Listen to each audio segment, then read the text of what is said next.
One Piece chapter 1130-1131 ini benar-benar menampilkan kejutan besar. Seperti yang kita tahu ya, bahwa chapter kemarin aja kita akhirnya melihat Pangeran Loki itu yang sudah ditemui Luffy. Keren banget gak sih?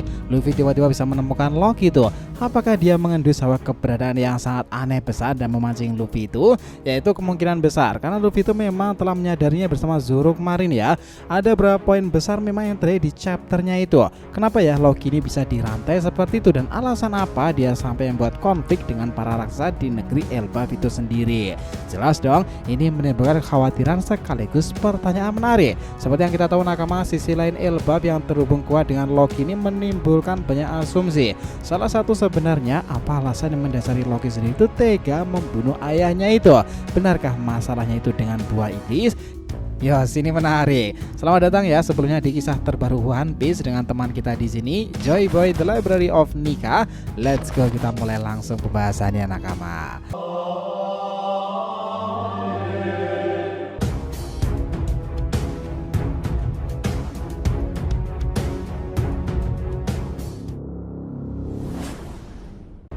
Oh ya, namun sebelum pembahasan kita lebih lanjut ya, jangan lupa untuk like video ini nakama, supaya untuk support kalian semuanya untuk channel ini kedepannya agar terus berkembang dan berpetualang bersama Nika sang Joy Boy ini ya. Nah, jika sudah, terima kasih banyak dan mari kita mulai adegan petualangannya. Seperti yang kita tahu bahwa mau sampai kapanpun informasi buah iblis memang menjadi hal yang terseru dan misterius tersendiri. Apalagi jika buah tersebut jatuh kepada sosok populer, istimewa dan melegenda seperti Loki di Elbaf ya, yaitu bakal menjadi momentum yang membesar pada waktunya nanti. Chapter kali ini dimulai dengan judul Pangeran Terkutuk. Dari sini aja harusnya kita sudah bisa menerka-nerka ya, ditujukan pada sosok Pangeran Loki. Apa yang dilakukan Loki pada ayahnya sendiri adalah sebuah aib memang. Benarkah dia tega membunuh sang raja dahulu? Di sini dalam chapternya semakin kita diperlihatkan perjalanan Yamato yang belum berakhir dan memasuki volume 16. Chapter langsung dimulai pada kejadiannya. Bagaimana sebelumnya kelompok Franky itu mereka mengatakan kepada yang lainnya untuk menghentikan kelompok Luffy yang menghilang itu. Yang menegaskan bahwa dengan cara apapun mereka itu mencari Luffy, hasilnya itu akan sama aja. Itulah kenapa, karena mereka juga yakin bahwa Luffy dan yang lainnya itu baik-baik saja, mereka lalu melanjutkan perjalanan ke Elbaf langsung ya. Di sini Jinbei sendiri juga merekomendasikan hal itu. Panel kemudian berganti dengan memperlihatkan sosok Luffy yang dicari-cari itu. Mereka emang telah keluar ya dari diorama milik Road itu ya teman-teman. Saat ini semuanya berada di dalam kastil raksasa dan tengah berada di dataran yang bersalju itu pula. Yang aneh adalah kenapa kastil itu nampak sama pula. Bahkan Nami Beda semua itu mengatakan dirinya tampak pusing tuh. Setelah itu ada sebuah jembatan yang panjang tersebut terhubung ke cabang pohon ya. Di sini tepat di langit itu ada momen bersama kelompok Luffy yang juga melihat ada dua raksasa pula Mereka itu adalah Goldberg dan juga Girl, yaitu adalah anggota dari bajak laut yang dipimpin oleh Hachururin. Yang menarik dikatakan bahwa alasan mereka datang itu karena melihat burung gagak milik Road itu telah membawa kapal itu. Oleh karenanya mereka masuk tanpa izin adalah hal yang ilegal di Pulau Elbaf sendiri, dan itulah kenapa Road menganggap perbuatannya benar, bahwa mereka yang masuk tanpa izin adalah pelanggaran keras. Dia menahan mereka di kotak diorama tersebut kan. Namun Nami mendengar suara mereka langsung memerintahkan semuanya untuk segera bersembunyi. Setelah itu Luffy dan yang lainnya bergegas menyeberangi jembatan. Yang aneh adalah di tengah-tengah momen itu Luffy itu merasakan hawa besar aneh dan mengerikan yang berada di dalam kastil loh. Nah, Luffy kemudian menegaskan bahwa itu adalah teriakan dari seorang pria sangat kuat dan berada di area-area tersebut, mungkin di hutan atau di mana tempat luarnya. Luffy berkata bahwa seluruh tubuhnya bisa merasakan hal tersebut.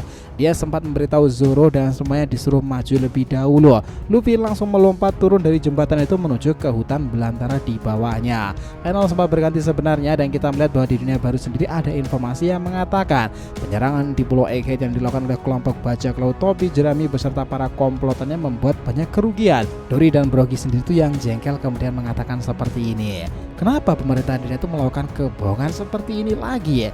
Peran Robin di sini tuh kemudian membaca salah satu isi pesan tersebut.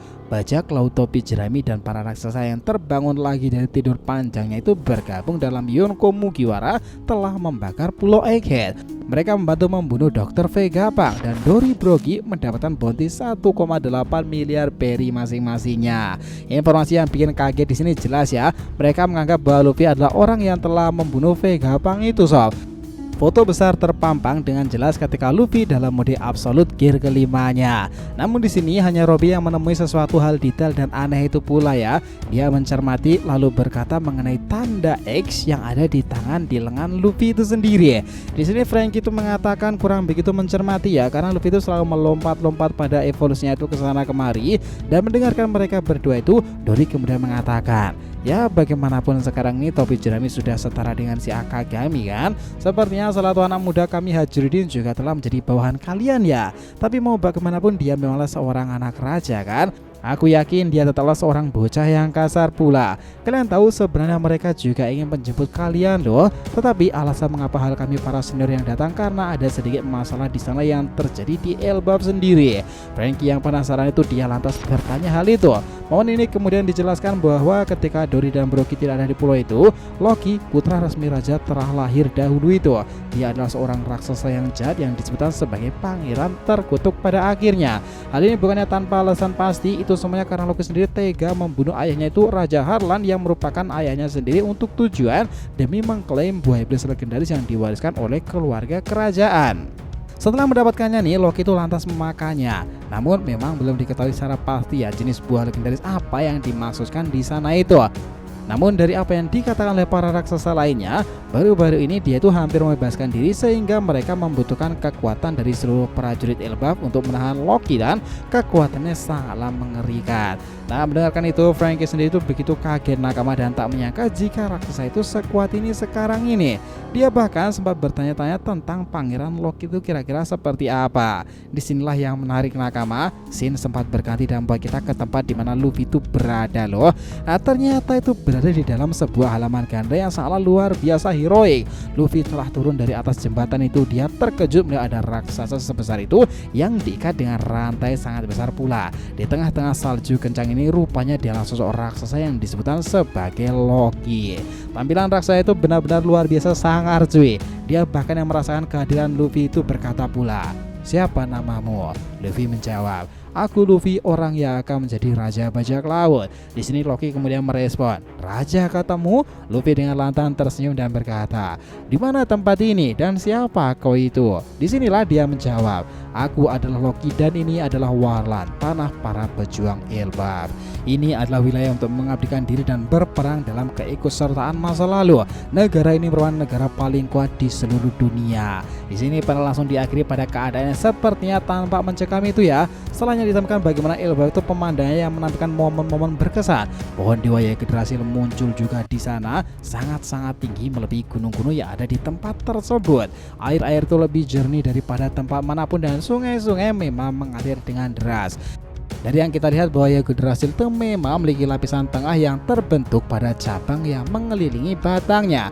Lapisan itu seperti sebuah tempat tinggal para raksasa pula ya. Salah satu bagian itu juga terkesan seperti sebuah kastil yang sangat besar pula. Nah, kira-kira tempat apa tuh? Setelah itu juga ditampilkan bahwa di sana memang ada sebuah pedang besar yang menembus setiap lapisan dinding itu. Pedang ini sepertinya digunakan oleh seseorang di masa lalu dan benda itu menancap dengan sangat kuat dilihat dari penampilan tersebut. Momen ini merupakan pertemuan yang aneh sekaligus penuh misteri nakama. Loki berkata dengan jelas di penghujung pertemuan itu, "Kau dengar, aku adalah pangeran Loki yang akan membawa akhir bagi dunia ini." Luffy benar-benar terpana tuh mendengarkan raksasa besar itu berceloteh dengan meyakinkan.